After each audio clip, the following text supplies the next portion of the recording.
po ay gumawa ng steam egg. Ayan po. Ayan. Yan po ay itlog.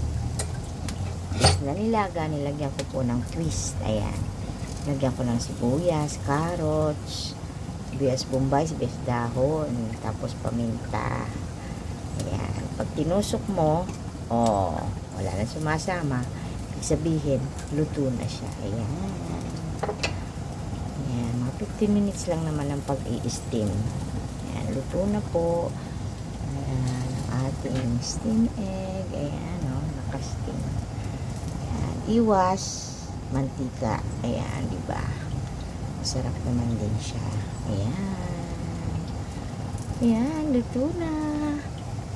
Takpan natin siya ulit. At papatay na natin siya ay luto na. Ayan na. Quick lang natin. Hindi ko na naiani kung yung mga paggayat o pag ano yung diretso na. Ayan. Thank you for watching sa ating steam egg. Babu.